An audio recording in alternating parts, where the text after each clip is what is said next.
are you doing? I'll tell you what you're doing. You're listening to the Elder Scrolls Lorecast.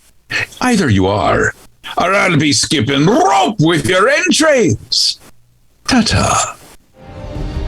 This is the Elder Scrolls Lorecast, your source for lore and so much more. Yamarz is an orc warrior and the chief of the accursed orc stronghold of Largashbur, located in the rift east of Ravenshell. He is generally unpleased and displays many traits not normally associated with orcs, such as conniving nature and an aversion to battle. It is never fully explained why Malakath cursed his tribe, but it's implied that Yamarz's weakness as a leader, weaknesses as leader are the reflection of the curse itself. This would help explain why Malakath charges Yamarz alone with the task of slaying the leader of the giant tribe that has defiled his shrine. Welcome to the Elder Scrolls Lorecast. That was the random UESP page from last week that we forgot to do, and Here we are. And so now you know more about Yamarz from Skyrim. Yeah, there you go. So there's Yamarz, and probably the weirdest intro, especially if you're new to the show, what we just did. Usually we end on a random page, which is a button that was added to the unofficial Elder Scrolls pages. We forgot to end the show like that, so we figured we'd start this one and end this one with a random page to make up for it. Yeah, so we'll have another one at the end of the episode. Yeah, so there's your context. Yeah, there you go. Adventurers, welcome back. This is the Elder Scrolls Lorecast. Here we are.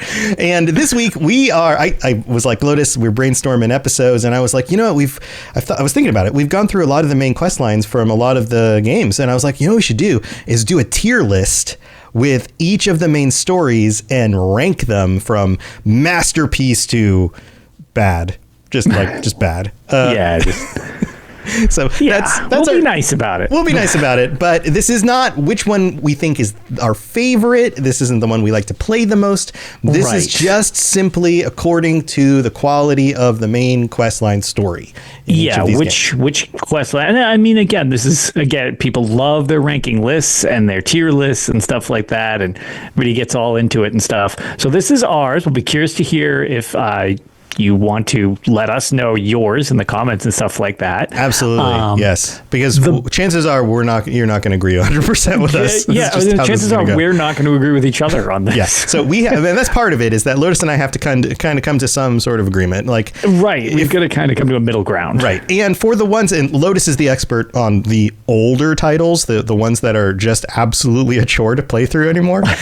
So on some of those, like Battlespires in here, I'm just going to have to say, okay, maybe I'm going to go with whatever you say because you have more experience than I do, because I've watched videos on it. We've done our research around it, but Lotus is the one who's experienced it more for himself. So let's get into this. We're going to start with Arena. We're just going to kind of go in order. I've got the stuff up on the screen. We're going to drop these in their ranks, and I will give, as we go through each of these, just kind of a synopsis of the story based on what it says on the UESP. So just so that everybody's kind of up to date, just in case you don't know the story for each of these yet. There's a lot of these games. Right. Can't be expected to know everything. Right. The main quest of Arena is very linear, but completely optional, which is wonderful, right? It consists of 10 quests that take you on some of the most famous landmarks in the Empire, famous not only for their beauty, but for their inherent danger as well. The goal of the main quest is to collect the 8 pieces of the Staff of Chaos in order to defeat the evil Jagar Tharn, a battle mage of great power, and give the world of the Arena, which is what they called Tamriel back then, the peace it so needs. Your guide through this quest is Rhea Silmane, who comes to you in all these visions and stuff. Go back and listen to our episodes about this. It's pretty hilarious. Tharn's ex-apprentice. She will visit you in dreams, so it's advised that you sleep often, shows she has the means of reaching you. But basically, you go through this crazy quest, you put together the Staff of Chaos, you deal with undead monsters in most of the places you go, minions and all sorts of good stuff, and then eventually you're able to defeat the evil Jagar Tharn. So what do you think, Lois? It's the very first one, very early on. We're talking, I don't know how controversial 90s. This will be, but Arena is pretty generic. It is kind of generic fantasy world that you feel that a lot of this game came about as a result of it not actually being this type of game to begin with, and it expanded into this game. Like the fact that Yeah. The title being like Arena, and they were like, we need it to sound more RPG. So they literally slapped the word Elder Scrolls on it because they're like, I don't know, we'll figure out what that means later. Who cares? Right. And it's like, yeah, there isn't the depth. Again, we've said many times when we've discussed parts of Arena, and it's got the foundations that are built upon that make the series so unique, but the first game is really not very unique overall. And the main story is basically, okay, like the Emperor is kind of ousted for the time being, and Yeager Tharn's in here and impersonating Shop, and he's got a magical who's it that's been split into pieces. You go collect it so that you can beat him and free the Emperor. Right. That's a pretty stock storyline. That's pretty much it, right? Yeah, I agree. It is very, hey, we need to come up with a reason to go all these cool looking places. We've got a lot of cool places to go, but really, it's a just ongoing fetch quest, right? Like, go fetch this thing now. It's an 8-part fetch quest, and then you go fetch this thing. Yes, and in terms of just, I guess it was somewhat gratifying at the time when I did it, but only because the gameplay was rough. The climactic battle that you have, which I would like to consider part of the story because it's like your big showdown with Tharn. Sure. You literally just grab the orb away from him and he dies, and that's it. It's not a fight. You can you never even need to hit him. You run past him and you're like, and we're done. And that's so the end of the game. Kind of anticlimactic. Okay, so I'm dropping it into mediocre. Would it be bad, or do you think it's better than mediocre? I think mediocre would be fine because to Kirstein's point in chat, we like D&D, let's make a video game. Yeah. Very much, because a lot of the creatures and areas are very D&D, I've been told. I mean, this was the scene of the early 90s RPGs, is that, in fact, you had the Gold Box series of actual D&D games. Sure. They were playing off of a lot of those tropes. A lot of Lord of the Rings as well. Right. Some of the names are a little suspect in the original Mirkwood, game. And it's like, okay, Mirkwood? Really? Yeah, we just grabbed Mirkwood? All right.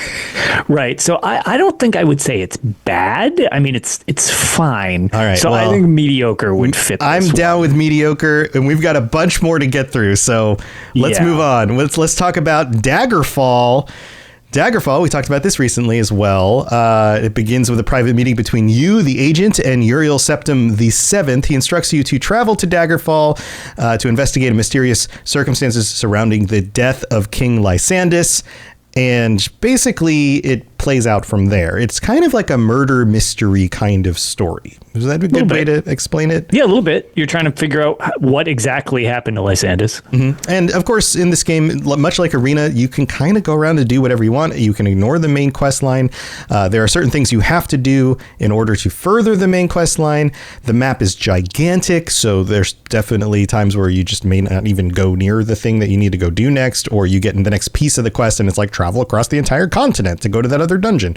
So there are some complexities around that, but I would say that the fact that there's so much like political intrigue in Daggerfall, along with this kind of mystery thing, raises it a step above Arena, because Arena's just got a bunch of fetch quests. This actually plays out in a way where you meet these interesting characters, evil liches, whatever, and you have to kind of figure out, okay, like who's actually on whose side. There's a little bit more going on there. What do you think? I would agree with that. And I want to have one little thing that I think we need to address, and I'll change whether I agree with you that it belongs in the average tier or maybe the good tier. The ending to the game has multiple endings.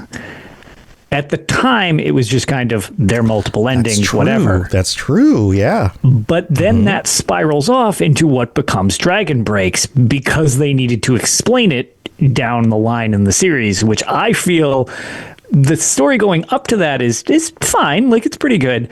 But what it brings to the series as a result of its multiple endings and introducing this concept of a Dragon Break, I think actually elevates it to good at that point. Okay, even if that wasn't part of the original scope of the writing. Right. The fact that it gets added on later. I guess you could argue that the writing gave it a foundation that was able to be built upon, even if it wasn't the original intent. Yeah, so that's kind of where I'm at with that one. I don't know whether we want to consider that as part of the story, or if we want to kind of attribute that down the line to something different. Yeah, I think if anything, I feel like we have to attribute that to Morrowind. That's why. So right, like I think we have to possibly need to gush about that game anymore. It's going to get gross at that point. But I just didn't know if we should put it on Morrowind, because Morrowind does kind of decide on that. Right. So I think that we have to keep it within the original scope of the story at the time. Okay. So like if Daggerfall just dropped, a week ago, and we just played 100 billion hours in it, we don't know about Dragon Breaks yet. And then we wouldn't have known about Dragon Breaks. You and I might have gotten different endings. That would have been the end of the discussion for years until we got Morrowind, and then we were like, oh, they figured out how to work in multiple endings into this story. That's crazy.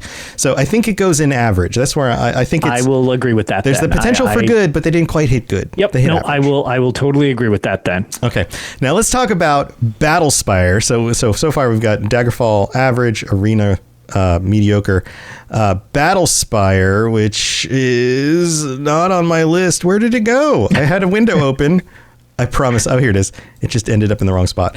All right. The Battlespire, also called the Spire, the Celestial Citadel, and also known as the Void Castle, is a magical war academy in the Imperial Battle College and Imperial Battle Mages, acting as a testing facility for those seeking to join the Imperial Guard. That's basically what is going on here. And it I don't know. Let's just summarize this really quickly. It gets invaded. Yeah. They get invaded by Dagon. Right. Mehrunes Dagon invades the Battlespire, and you have to go and deal with all the wackiness that ensues inside the Battlespire to try to push Mehrunes Dagon back out. Is that fair? Yeah, description? That's a pretty good one. Yes. So that's super condensed. There's obviously a lot more nuance to it along the way, which, the 11 of us that played Battlespire. There were a few hundred people at least back in the day. What is the total amount sold? Battles. Keep talking while I look at this up. So with Battlespire, the story is, I would say, fine. There's definitely some twists and turns and weirdnesses that I think elevate it a bit, but I don't know if, as weird as Battlespire is and creative as the parts of it are, the actual story itself is pretty generic, I would say, to an extent, and it's a lot of the side quests and things that kind of make it make it the unique, weird experience that's pretty cringe in a lot of aspects. So honestly, I don't think that this is actually that great of a storyline. Like it's weird. Not bad. It's weird. It's weird, and it's got redeeming qualities to it.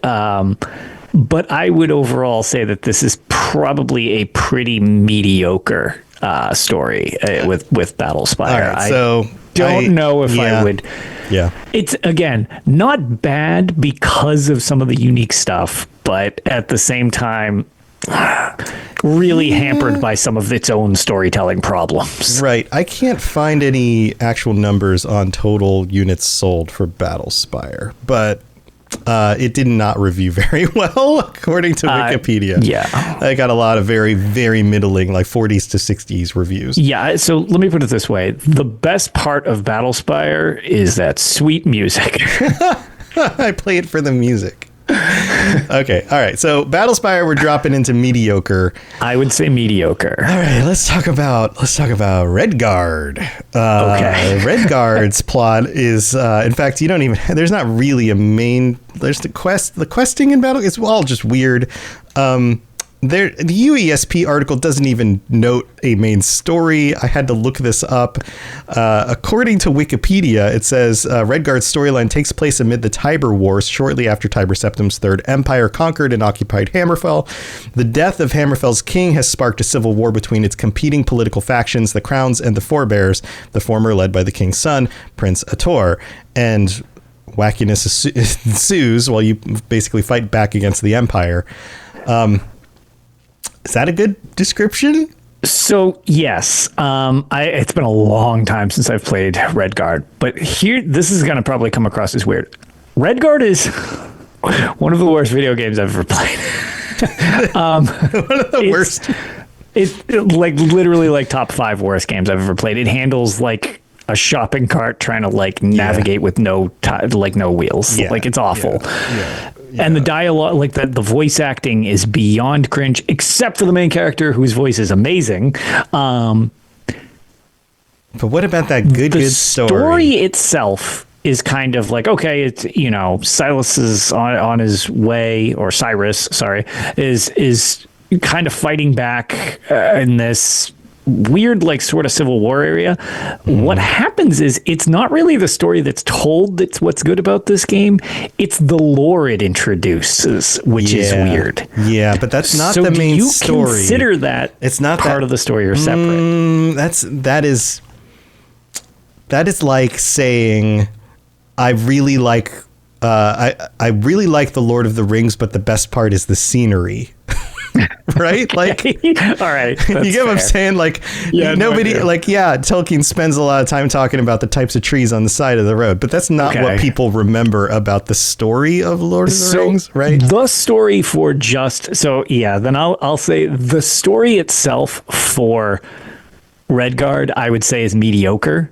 Okay. And if you are somebody who thinks that the lore actually really matters, it introduces so many staples to the series. But to your point, it does a great job of world building around a story that is super not that interesting. Yeah, I think world building would be a separate category. Yeah. Yeah, the story. All right, so we're dropping this in mediocre. It's barely skirting up from bad. Would you say Arena's better than Battlespire? Should we put these in like sub rankings here? I think probably, because it adds so many wacky things, and Arena's so just kind of bland. Yeah, no, I would say, I would actually say Battlespire. Okay, so yeah, Battlespire is slightly better than Arena. Because some of the side quests that you do need to interact with are memorable, and they're part of what creates the full story. So Yeah, and they had some weird lore to it too, like that side absolutely. credit of like, well, there's also other weird things going on. That are Yeah, kinda no, cool. I would definitely say Battlespire is above. Yeah, and if we a little better than Arena. if we didn't have Battlespire and Redguard, we definitely never would have had Morrowind. Yeah, I'm also, man, I'm struggling to not put Redguard in bad. Why don't we drop it to? I feel like it's bad. I feel like it's it's just bad, but it's just I'm so kind of fixated forgettable. on all of the stuff it adds to the series. Yeah, but it's not this that's game not that the does main it. story. Like it's not the main story. Right. that All right. does it. Let's drop it. It's going to bad. It's going to bad. All right. We need to move on. I feel like Okay. our tides are about to turn. Redguard has a lot of ships in it. That was a joke. Oh, that's good. Let's talk about Morrowind. A lot of people. There are. I don't know. Armies of people on the internet regularly arguing that Morrowind is the best game in the Elder Scrolls series, period, bar none, end of story. What do you think? You're welcome, internet. That's me. How would you describe, like, I can read through the thing, but how would you just summarize the story? So the return, so you're the Nerevarine, your return and basically ascension for a really sort of complicated revenge tale, but not just a straightforward, like, I've got to kill everybody who betrayed me, so much as like it involves a lot more of the prophecy of things like you're supposed to come back to actually like fix a lot of this stuff along with it. And it's not just given to you. You have to earn it. And there's a lot of situations where you don't look like you're necessarily the chosen one after all. Like when you get Corpus. There's ambiguity in the story. There is. And it there's takes even a while questions. to form. Right. And you're the Nerevarine. You are the return of the soul or spirit of the Nerevar. Right. Maybe. Right? Maybe not. There have been plenty who have also said they are and they're not. So, right. Yeah. And then to your previous point of connecting that multiple endings from Daggerfall that brings all of the series together, which is sort of required for the series to continue on. I think Morrowind is a masterpiece. I still to this day love the story to it just because it's very long. So like, I guess if that almost could be a knock against it because it's so involved and there's so many steps before you even get to major plot points. Yeah. Like, yeah. that I could see being a bit of a turnoff for people, but overall, I really think that Morrowind is just a very unique story of coming back, and you're already in this starting to get pretty established, unique fantasy world. Yes. Yes. And it ties in some of the other loose ends from the series and starts trying to canonize that as well, which does play into the main storyline because it continues on from that. So I just think it does such an amazing job. Yeah, I agree. They also are able to keep this as a fantasy kind of medieval style role-playing game, but yet put it in a very alien world at the same time without needing to like bring in sci-fi or some other, cyberpunk kind of setting like a lot of RPGs do when they kind of break out of that typical mold. So it still feels familiar to the old games. It still works in the same races, the same deities, the same like foundational lore, but it does so in a much more involved and very deep and sometimes ambiguous package that leaves you kind of wondering about how things actually are. It really also leans into that unreliable narrator kind of quality that the series has. Yeah. So, I feel like this established a lot of that, like the groundwork for what we expect the ambiguity the series is so known for. Yes, this is right. This is what it establishes. And to be fair, when the game ends and you get your final showdown, at Dagethur and take him out, it ends even in an ambiguous way. I'm tripping over the word. Right, ambiguous way. Yeah. Tripping over like all of this because you just. That's it. It ends. You can continue about your thing, but going forward in the series, which we can address in later games as part of their thing, you just kind of drift off. Nobody knows what happens to you after this. Yeah. So and I appreciate the fact that you can break the prophecy in that game by just ruining the main quest. Absolutely. I wish they would bring that back. Right. All right. So I think Masterpiece is where it's at. How do you feel about Tribunal? Tribunal, we get we're deeper into the Tribunal, right? Yes, deeper into the Tribunal. Sophisil, Almalexia. Vivec. I actually this, I don't know if this will be controversial. It's at least good. It might actually be another masterpiece because of the twist, for what it's worth. The gods you deal with aren't quite as noble as it seems, and this is brought to light a lot more in Tribunal, where Almalexia, who's Mother Mercy and stuff, hauls off and shanks Sophisil. Right. And yes. it's so. Yeah, there are some fun twists. Yes. It breaks a lot of the conventions that were sort of set up in Morrowind, and I felt like that is really, really unique. I love that it was not afraid to eliminate characters that you just, this character clearly would have plot. Oh, nope, they're dead. One of the gods is offing another god because, she's going nuts because of what happened. And then she ends up kind of becoming an. So it's I just like the misdirection of Tribunal. Mm-hmm. And playing off what came from that, I think that's it's really a fantastic expansion that I recommend a ton and really put some major characters in the series to death, essentially. Right. Well, it makes the gods more approachable. It kind of bridges that gap of okay, maybe they're not as all powerful as we thought they were. Right. So that does add to it. Okay. So I think this also is part of, it also feels like a natural extension of the original story. It really does. It feels like a solid continuation. Right. So I think that goes up in Masterpiece as well. Okay. Let's talk about Blood Moon. Now we're talking werewolves. Okay. So this, I'm trying to remember all of the details, exactly what went to this expansion specifically. Do we have a good synopsis of this one to condense it down that we could do? Here, let's see. I didn't pull this up ahead of time, but just conflating it with side quests. Yes. So here it says, Blood Moon is the second expansion pack.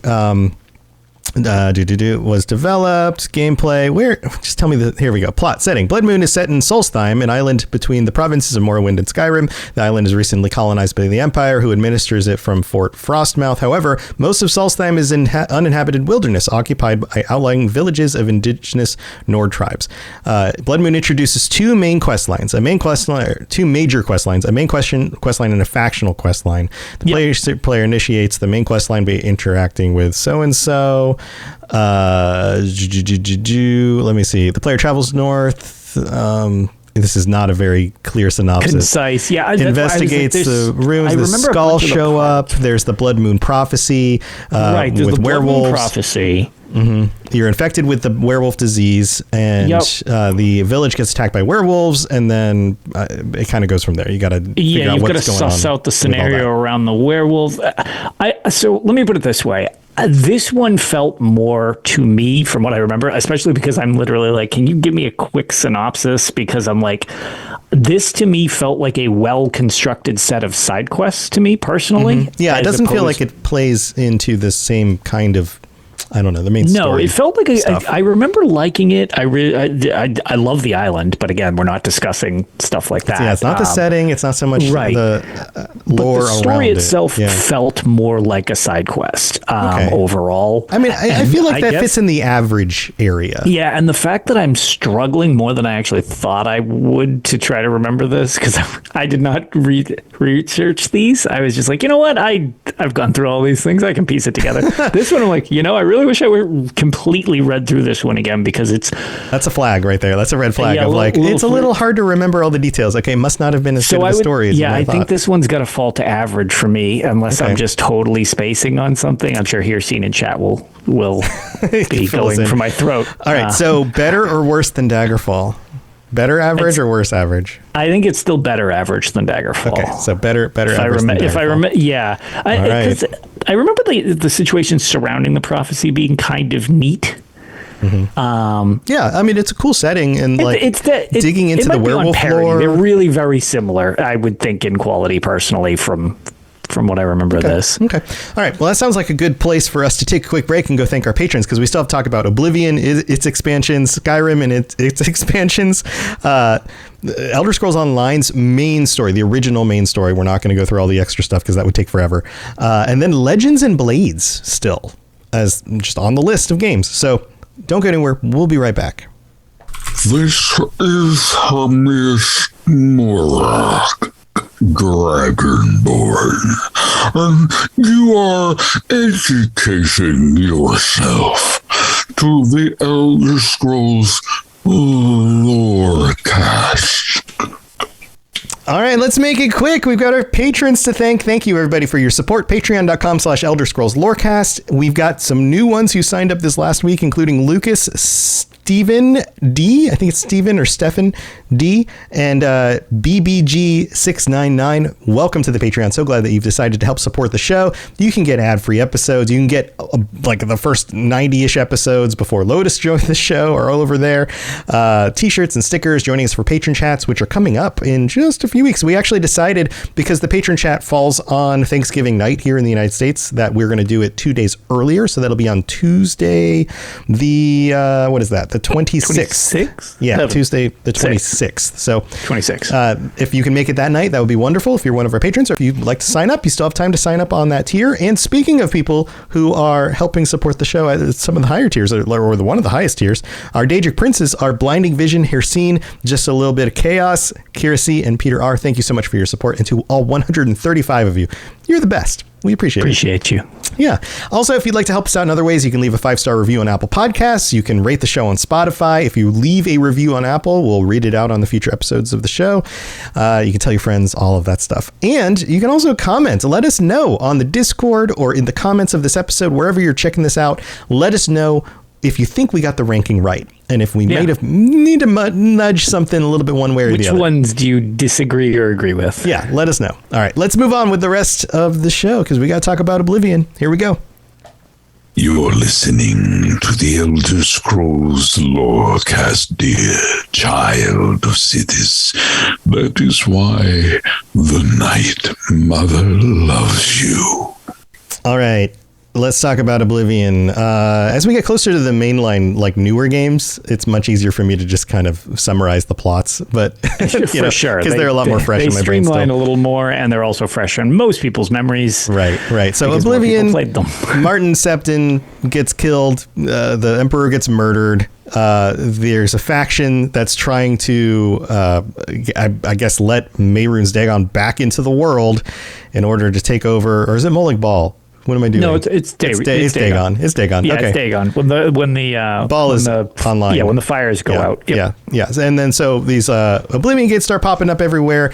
And one of the cool things about the story of Oblivion is you are not the main hero. You're the guy who happened to be there in the jail cell when the Emperor was murdered, and you have to go find the guy with his blood who nobody knows about, reinstate him into power so that he can turn into a giant dragon, fight against Dagon, and save Tamriel by relighting the dragon fires.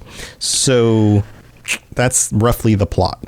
So I actually think that the plot seems a little like you could argue that it's a little generic type of thing, but I actually think it's very well done. And I love the feature that you are basically the makeshift bodyguard to the main character and not the main character. I love that. Yes. And it is so unusual. Yes, I would say that this is kind of an average story, until you realize that you are not the protagonist. Yeah, you're not the protagonist at all. Not. And that, I think, raises it above. Like, so I would normally I would put this in average somewhere. Yep. But I think it's actually up to good. I think that I agree with this that stands entirely. out. It also gives us a lot more insight into Oblivion and how Oblivion works. We go through the gates. We have to do that as part of the quest.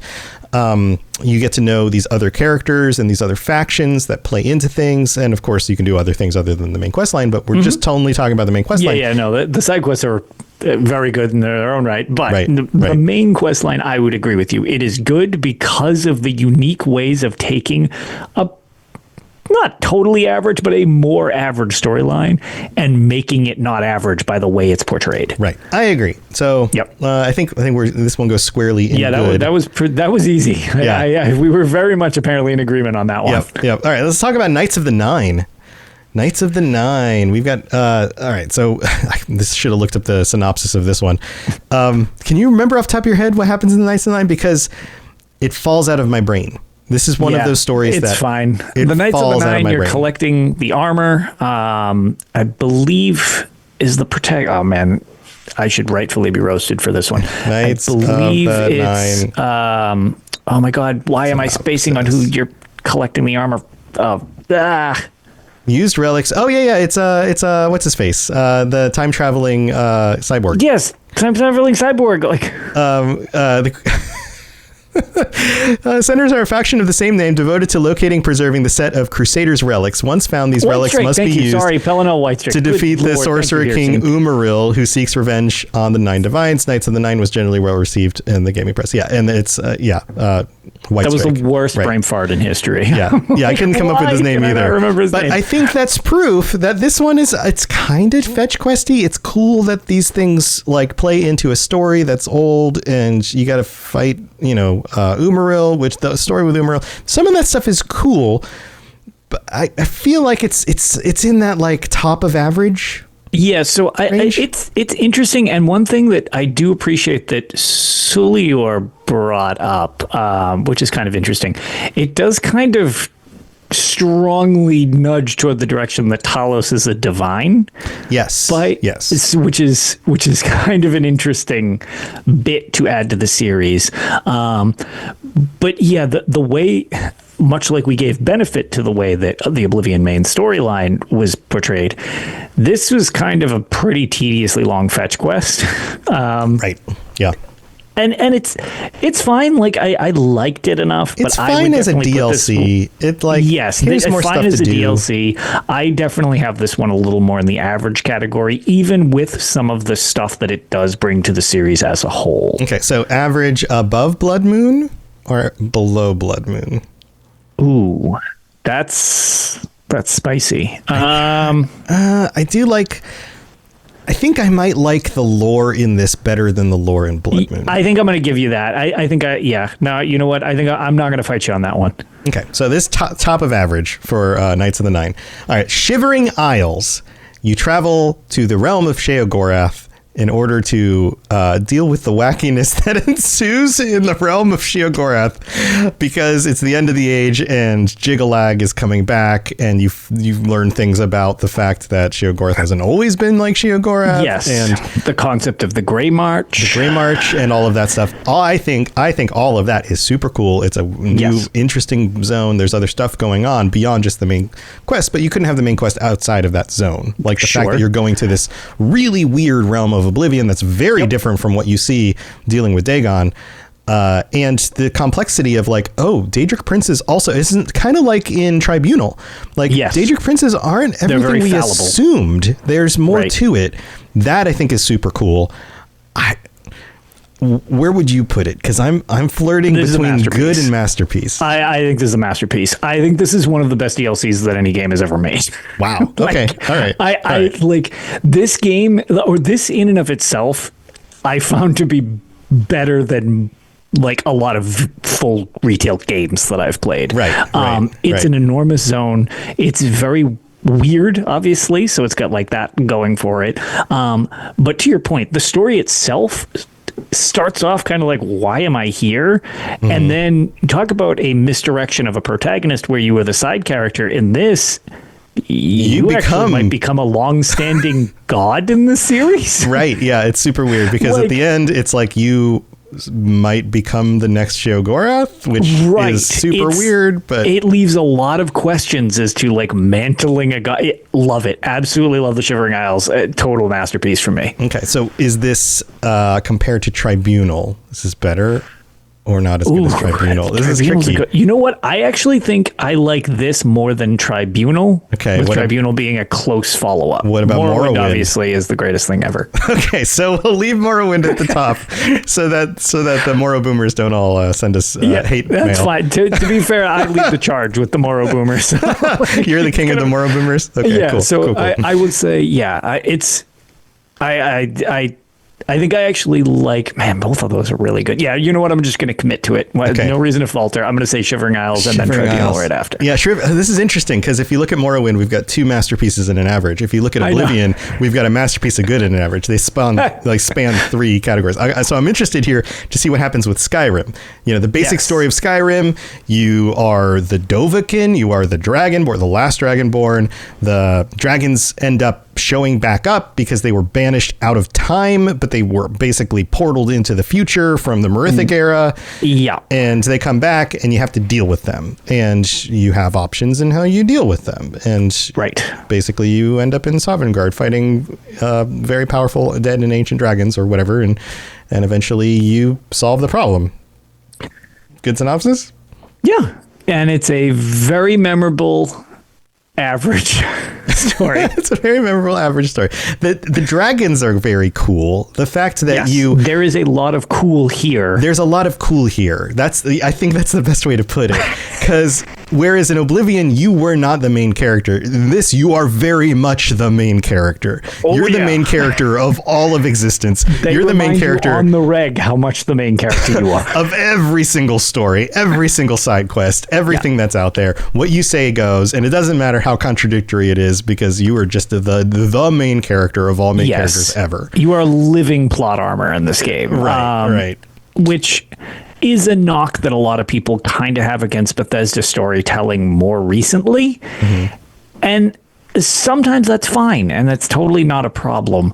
But with Skyrim, again, there's so much to love about the game, and it basically brought this series into the forefront of gaming to the most extreme level. But the story actually is pretty average. It's an average story. Do you feel like it's better than Knights of the Nine? Yeah, I think it's a little more memorable. I think so. Do you think it's as good as... more memorable, and it brings its own lore to the table. Is it as good as table. Good? Is it just below Oblivion, but it's still good? I feel like it's still good. Like, because there are some twists and turns with like the blades and... There are, but You think it's top I would say average or bottom I would good? say it's the top of the average tier. Okay, top average. I'm okay with that. That would I'm be okay me with that. at least. I'm okay with that. Okay, so let's talk. Two expansions. Which one came out first? Dawnguard. Dawnguard come out first. Yes, Dawnguard came out first. Okay, so Dawnguard came out first.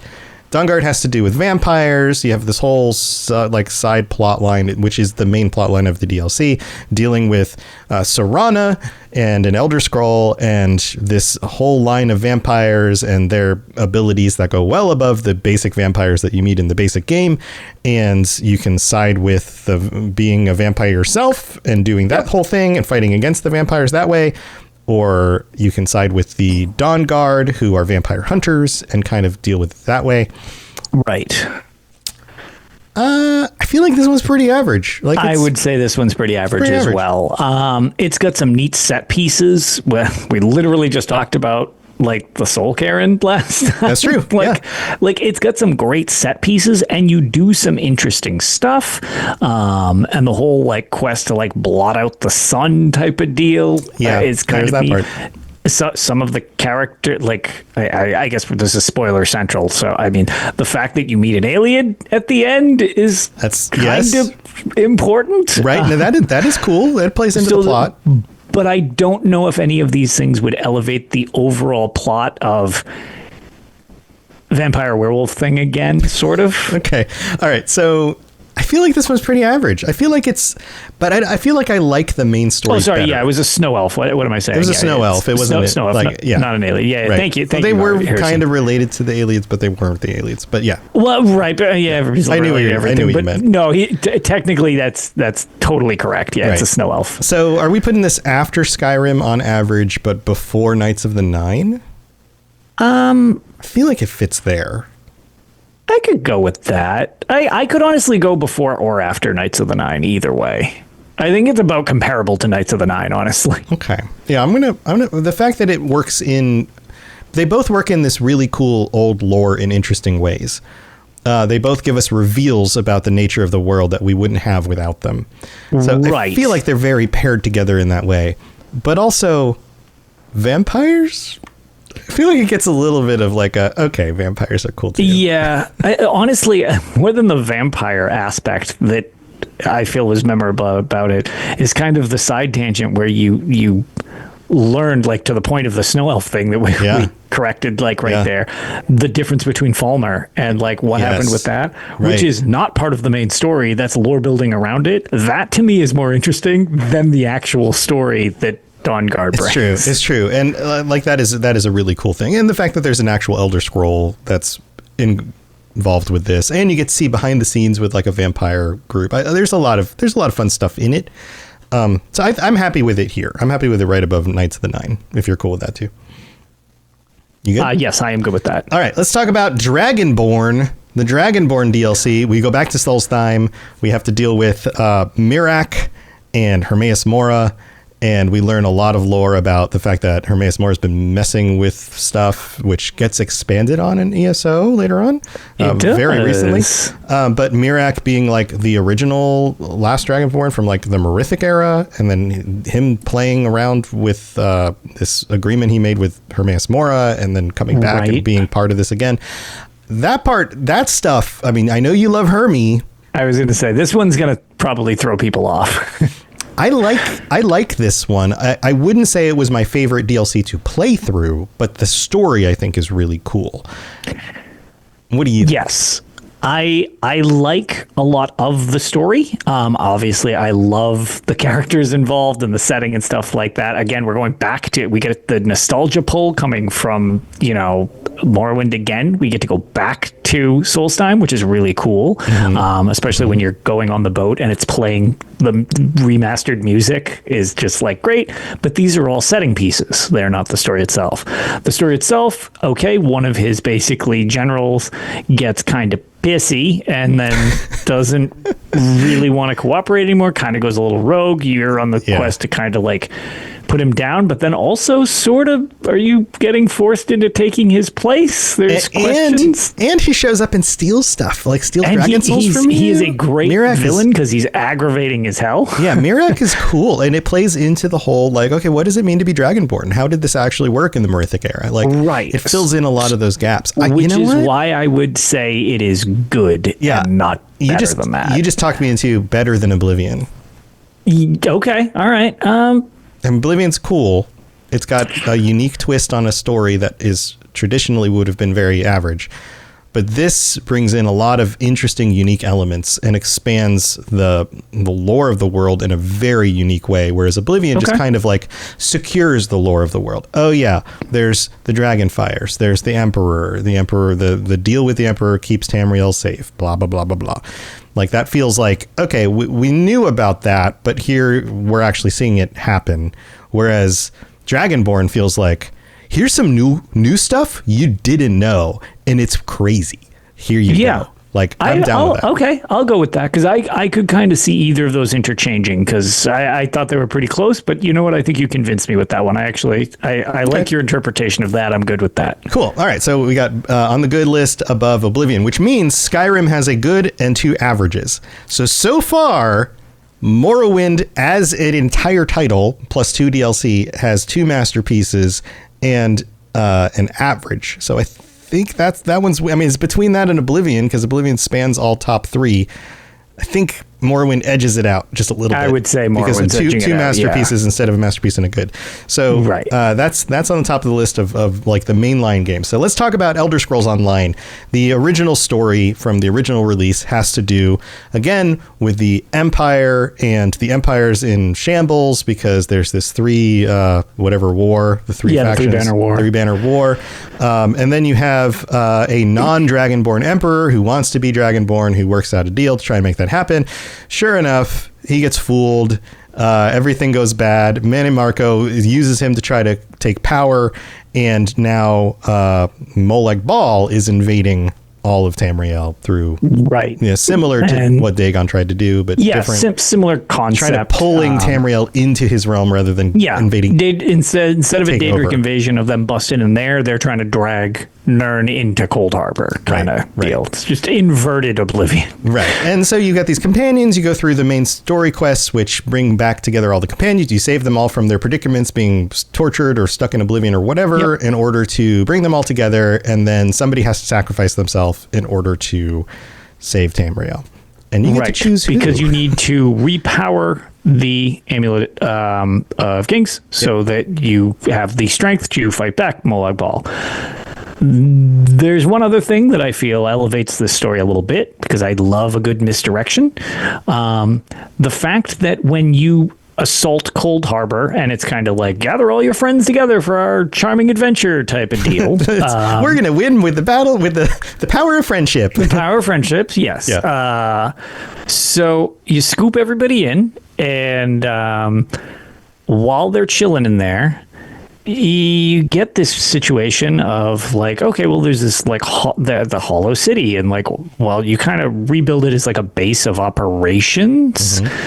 And then the situation turns out that you've been secretly being helped by Meridia, another Daedric prince, who is kind of just masked as a gatekeeper, or groundskeeper is the word I'm looking for. And they barge through, and that's actually what takes out, I guess for lack of a better word, that's what helps you take out another Daedric prince. You basically needed a Daedric prince to help take out a Daedric prince. As powerful as you were, you kind of looked like you were coming up short without this. And then as a side effect, once this is all complete and everything like that, it's like, oh, okay, yeah, it's the good Daedra, big quotes on that. Now Meridia is implying that you're indebted to her. Right. And then that doesn't, we still haven't seen the result of that yet. No. And as the stories continue on, it seems like very much that there might be a lot more to this. And one of the quotes that I love originally, who knows if this will ever plan out, because we're kind of in the situation we talked about with Daggerfall. We don't know what's coming because it's still going. Right. When you're at a Dark Anchor, and Molag Bal, one of his quotes when you're fighting the Dark Anchor is, some of you serve crueler masters than I, or something like that. Right. There are worse masters than I. Yeah. And I'm like, dude, this is totally like, we are getting shammed by Meridia here. And we think that we're like being way more heroic than we are. So I thought that was really, really cool. Yeah. It's implying you made a deal with the devil in order to take on what you thought was the worst devil. But exactly. Meridia might just be shiny and pretty, and yet more sinister in ways that we don't understand yet. Right. And so I actually, I from an MMO point, I am shocked how much I think the story is well written, because I've played really through. Think of that. Yeah, I've played through characters setting in the original story bit a few times, and every time I play through it, I have more appreciation for it. Especially because it was an MMO. They didn't have a lot of MMOs just have kind of phoned in stories, but they didn't phone this in. It is significant. I don't think it's as much of a masterpiece as something like, Morrowind. Sure, it's not treading that much new ground. I would definitely say it is good. Yeah, for taking the aspects of the world that we already understood and incorporating them in a story that kind of has intrigue and appeal and fun little twists and turns and interesting characters. I think it does that all very well. So I think that it's a good story. Yes, I would agree with you. I would say that it is good. Now, is it better than Dragonborn or Morrowind or not? You mean or Oblivion? Or Oblivion. I'm sorry. It's not Morrowind. yeah. So is it better than Dragonborn? No, I would say that it fits nicely in third place. You think so? I feel like it's better than Oblivion. You think it's better than Oblivion? All right. I'm not convinced enough that I'm going to argue much on it. It's more dynamic. The story has more happening and better, more interesting, fleshed out characters. Oblivion? Would you say it's better than Dragonborn? That I don't know if I could let go. Dragonborn is a more unique and interesting story. ESO is a more robust and classic kind of story. Okay. So I feel like it's subjective. Right. Do you prefer the uniqueness and the weirdness of Dragonborn, or do you prefer a very traditional story told well? Yeah. Okay. All right. Yeah. I would. I mean, they're both told well. I feel like it's harder to break new ground and tell a good story than it is to simply tell a castle intrigue story with a monster that wants to invade the world. And Viper Point's a lot more exploration too, which is fair. There's a lot because you've got I guess they're technically side stories, but being involved with the Three Banner War actually does tie in quite a bit to the main story. So there's a lot there that we're not really even addressing. So is it better than Dragon? I mean, it is. I don't know. That's actually complicated. Kind of. Why don't we say they're even? We'll just leave them. They're just even. Dragonborn. We'll just leave it as is. They're even. They're about even, but for very different reasons. Yeah, I just really I'm very comfortable with all the goods. None of those could be in an order that I would be too offended by. Mm-hmm. Okay. The goods are all good. Right. All right. So now on to the weird ones. We've got Legends, which is the card game, which is going away, and Blades, which is the mobile game, and there's Castles, but this doesn't really have a story. No, Castles has no story. Your story is be alive. Whoops, you didn't do it. Yeah, when you make up your own story because you're like, there's a new leader and this is what they did. But if you're interested in my very long-winded review, check out the most recent episode of Tales of Tamriel. Okay, go check that out. All right, what do you think about Legends? You were a big fan of. So I actually think the Legends story is woefully underrated. We're not going to go we won't go into the expansions, although the Shivering Isles expansion is fantastic. The Dark Brotherhood one is good as well. But I think it's a fun, interactive story. You're just some adventurers. And it's good, though. It's a good story, I would say, but it's kind of interesting because it's a good story that might be getting bonus points because it's in such a weird setting. Yeah, I expected nothing out of a card game, right? And I got a full fleshed out story with some well-written expansions. The big thing is the Shivering Isles expansion, I feel, is where it really shines, but that's not what we're addressing. That's not the main story. Right. The main story itself is kind of like a pretty generic adventurer's tale against an evil force type of deal, but it was well done. So I would say it's probably average to good. Okay, I didn't finish the story, at least not that I remember. I played a good bit of the game, and then I did some of the expansion stuff, but I'm not sure I ever finished the main story. Okay. Also, I don't remember much about it, so I feel like it's probably firmly in the average So we'll go with section for average me. then. That's fine. I can accept that. Where in average would you put it? Where in our? What have we got for our averages? Is it like, here, let's start at the back. Is it better than Daggerfall?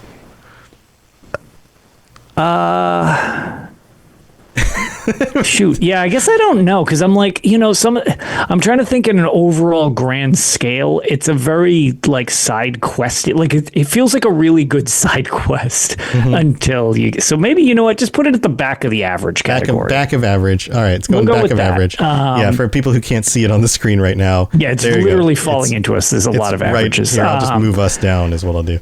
It definitely adds to the series, and I feel like it's a solid addition to the series, especially for a card game. And the Shivering Isles, I felt, was a great expansion. Yet again, Yeah, it's weird that right, both Shivering right. Isles are so good. But All right, so we got one left, Blades, which was the mobile game.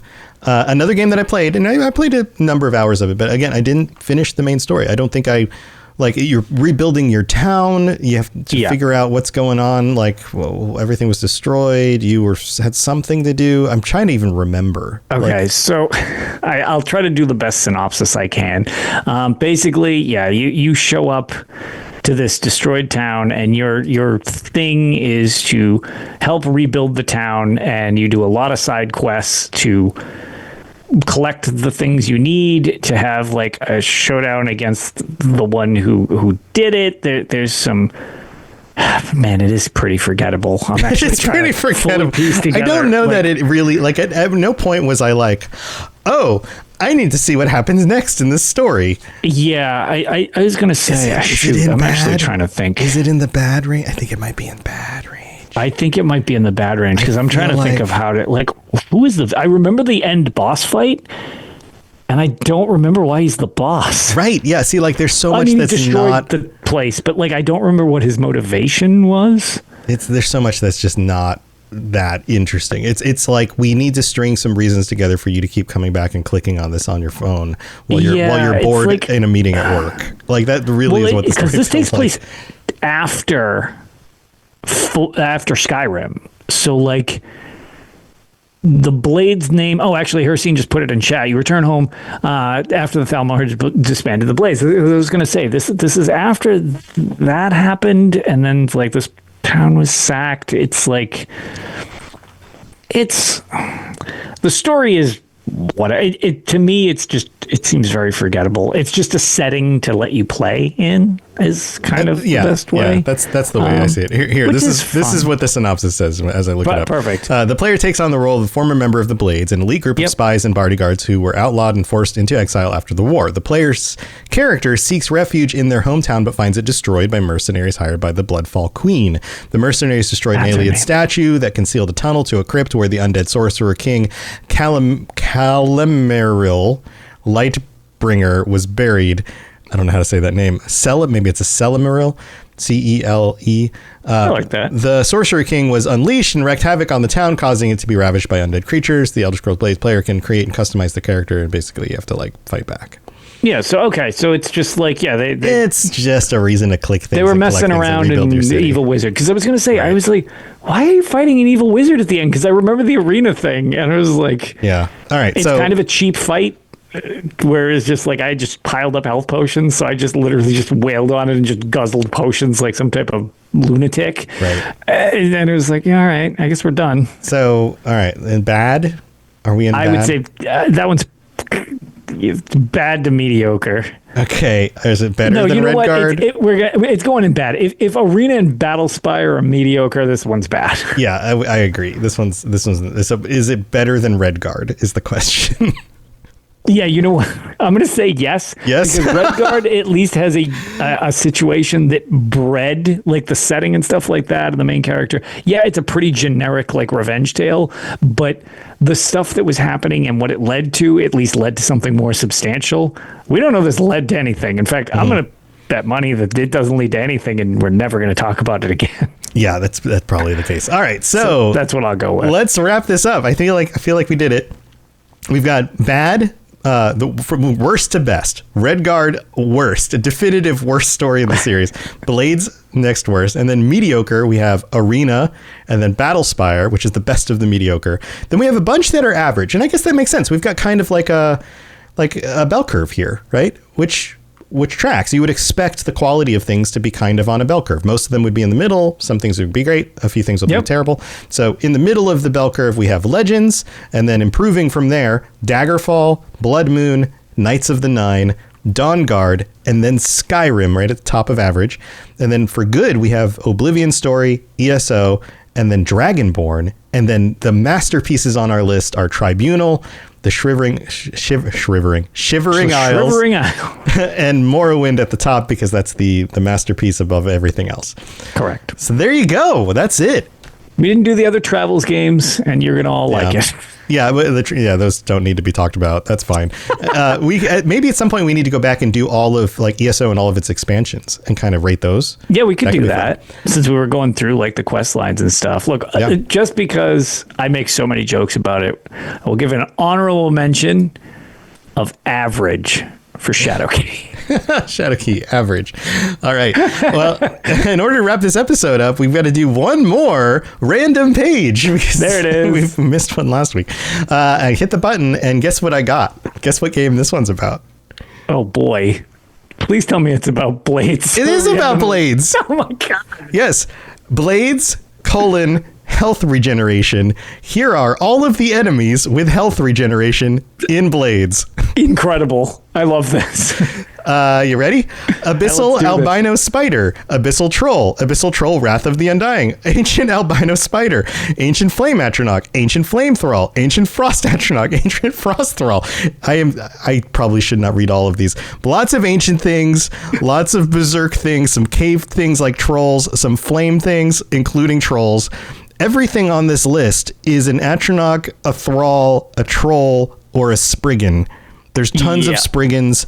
I feel like they probably just could have listed like trolls, variant, thralls, atronachs, spriggans, and all of these variants, and just like categorize them that way, because that's basically it. And the list has probably 100 things on it, which I'm not going to read right now. But there you go. That's our random page for UESP. If you want to go look this up, just look up Blades health regeneration. It'll come right up. Amazing.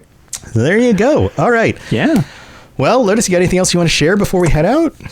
No, like I kind of made a joke about, like, if you are interested in my thoughts on Elder Scrolls Castles that we kind of alluded to a couple times, most recent episode of Tales, we went over that, and otherwise, I guess we can just kind of let you know, planning has begun for, even though I've been much busier becoming a dad, we are still going to do Extra Life this year. Great. And wow. Plans are in motion. We're going to have lots of giveaways courtesy of the UESP and most likely Bethesda and such as we figure it out. But stay tuned, because the current dates are going to be kicking off. We're finalizing our time slots pretty much, because I can't do 24 hours when I have a less than 1 year old. Yeah, I'm sure. But between me, Arc, Promethean, Tom, you're obviously welcome to join us as well. You helped out before. You're welcome to take a chunk of time if you feel like joining. Yeah, what are the dates? So we are going to be doing the weekend of December 6, 7, 8. So like the first weekend of December. Okay. We're finalizing who's going where. So just real nothing quick, set in stone yet. I was, what's the word when you get called to do jury duty? Oh God, summoned. I was summoned, and so that might be a really terrible week. We'll see. We'll see what happens. Hey, I'll fill you in. Like I said, it's totally just gonna be a thing. But if you're interested in helping out a fantastic cause, this will be our 11th year, I believe. It's always a fun time with all of the people who help with the stream and stuff like that. I usually try to subject myself to some horrible Elder Scrolls related things, but lots of giveaways. Even if you can't donate monetarily, totally get it. Just being there with us to hang out and bump our numbers makes other people find us easier. So it's just all around, just hanging out with us is totally more help than many of you, I think, have realized over the past. So yeah, and we'll remind people we'll have more details as it gets closer. Yeah, we'll let people know as it gets closer, and hopefully I can be involved. Hopefully I don't have to do jury duty and then somehow try to figure out just how to still do the rest of my work throughout the week without. It's weird when you work for yourself because it's not like I can be like, well, my employer's not going to pay me.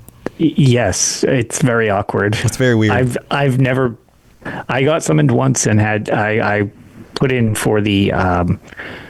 I forget what you do. You can say you can't make it, and they basically do a follow-up thing where they're okay, we'll put you on and I've luckily just never been called back. So I've had to do it. I've had to do it twice already, and I was actually like the lead juror last time on like a crime thing, and it was one of those things that was just like, I don't know if I made the right decision, and now this is going to haunt me for the rest of my life. Cool. That sucks. Yeah. It's like, oh my God. So that I've got that going on, but who knows what's going to happen with that. Hopefully I don't even have to show up. They're like, case was settled, whatever. Yeah. But anyway, thank you for tuning in, everybody. You can check out the rest of my stuff, the other shows, robotsradio.net. If you're into Fallout or Lord of the Rings or Mass Effect or whatever, I do lorecasts about that stuff as well. There are YouTube channels for all those things, and you can join us on the Discord. So Lotus and I will be back next week, and look forward to chatting with you all again. And until then, stay safe out there. And if you want to play a masterpiece, pick Morrowind, Shivering Isles, or Tribunal. Give it a go. Exactly. Or tell us why we're wrong. Or tell us why we're wrong. All right. Thanks for tuning in, everybody. See you later. Thanks for tuning in to the Elder Scrolls Lorecast. Check out robotsradio.net for more podcasts just like this, and join us on the Robots Radio Discord. Be part of a community of over 5,000 people who are excited about video games and so much more. Robots Radio. Games, lore, stories, community. Just press play.